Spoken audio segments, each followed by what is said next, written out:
Je vais être bref dans mon intervention. Je voudrais juste rappeler que l'ONE est chargée de la gestion du système d'information environnementale, du suivi et de l'évaluation de l'état de l'environnement, et cela pour appuyer l'évaluation environnementale au niveau de notre pays, et également pour une meilleure prise de décision à tous les niveaux, selon donc le décret définissant les missions de l'Office national de l'environnement.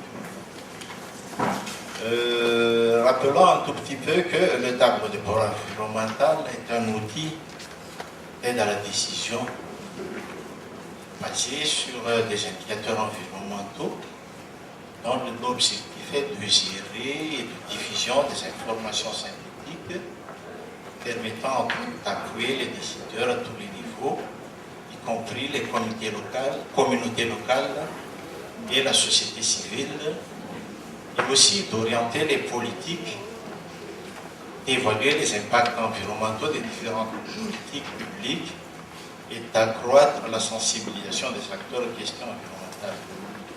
Ce sont surtout donc les principaux rôles donnés au tableau de bord environnemental. Mais pourquoi l'atelier d'aujourd'hui? Et c'est pour cela que nous tenons déjà à remercier le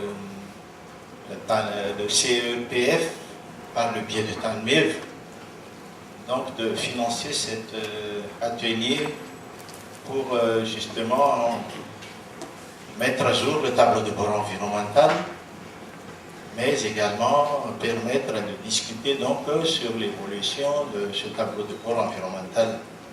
Car nous savons que le tableau de bord environnemental au niveau du pays, le tableau de bord environnemental national, a été élaboré en 1999.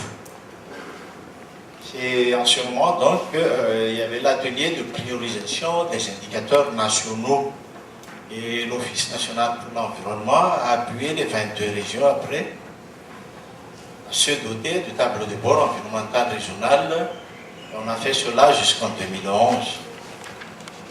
Nous savons que le contexte et les technologies ont évolué depuis, pour ne parler qu'actuellement, donc, il y a le Programme national de développement avec ses objectifs, il y a le PNE2D, le Programme national environnemental pour le développement durable, il y a les ODD, il y a aussi les enjeux planétaires comme le changement climatique.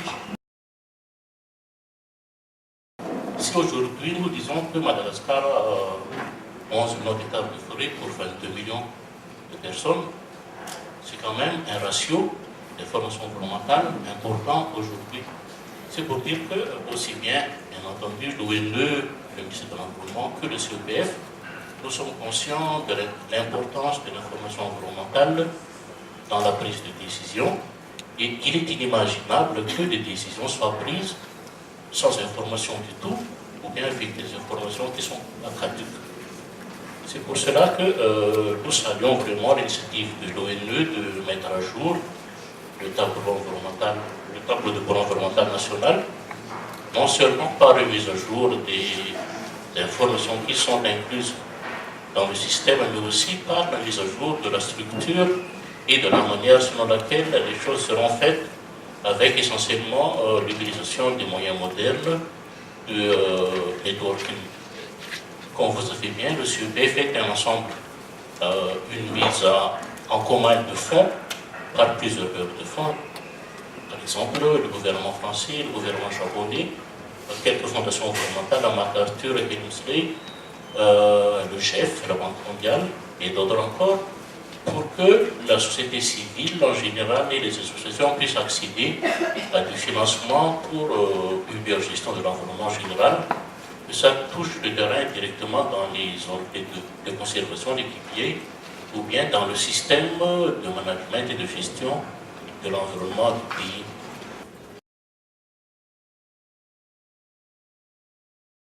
Donc, c'est quoi notre objectif pour aujourd'hui? Le principal objectif, c'est de lancer un processus de mise à jour du tableau de bord environnemental national. Mais pour ce faire, donc, comme ça a été dit tout à l'heure, donc le tableau de bord a déjà pris un coup de vieux. Donc il va falloir pas vraiment repenser, mais le rajeunir un peu. On va insister pour que, ensemble, hein, pour que ce tableau de bord répond aux besoins des acteurs. C'était peut-être son problème. Il faut qu'il soit fiable, accessible, pratique, participatif et utilisé. On va faire ça ensemble. Et surtout, donc, on compte sur l'appropriation de toutes les parties prenantes que vous représentez. Ici, c'est important, comme ça a été dit, dans les discours que nous venons d'entendre. Tout à l'heure, dans la présentation, je ne me rappelle pas si c'est du DG ou dans le votre aussi, vous avez parlé que l'ONE a aussi un rôle en tant qu'observatoire de l'environnement, n'est-ce pas? Donc, dans ma compréhension, observatoire veut dire, bien sûr, base de données, mais aussi analyse. Donc, la question est-ce qu'il y a un certain nombre d'analyses quand même que vous faites avec les données? Parce que peut-être au niveau national, ça pourrait aller, mais surtout pour les acteurs en région, parfois, certaines analyses aident vraiment à prendre les décisions, comme vous avez dit tout à l'heure. C'est un outil d'aide de décision. Pas seulement les données, mais des analyses. Féliciter Fienena Rejo, directeur du CNRE. En tout cas, bravo hein, pour l'ONE. Déjà par la qualité donc, de ce qui a été présenté. Et surtout, pour moi personnellement, en ayant été donc, dans la réalisation du tableau de bord environnemental à l'époque, c'est vraiment une satisfaction par la qualité de ce que vous avez montré, les informations, je dirais, au complet, parce que ça couvre vraiment toute la nation.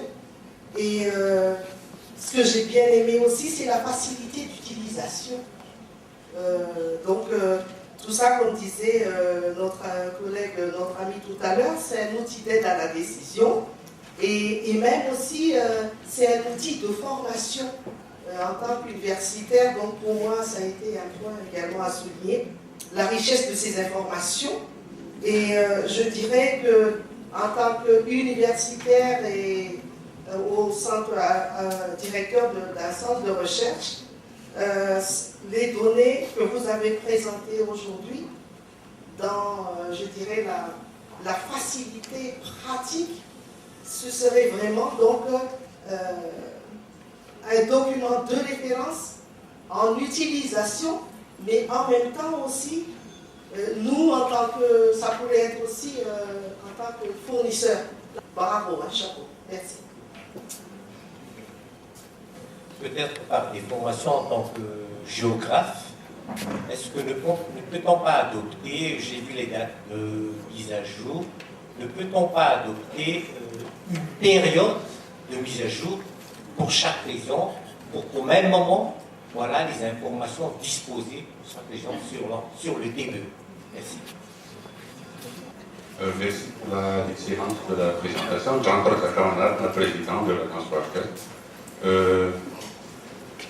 Ma question concerne surtout les intervenants que vous avez présentés tout à l'heure.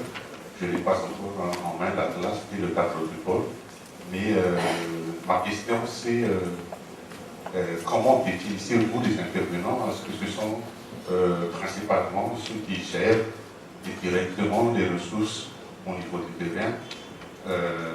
Est-ce qu'on peut aussi, est-ce que c'est déjà, ou on peut aussi considérer ceux qui effectuent des plaidoyers et des lobbies sur l'environnement?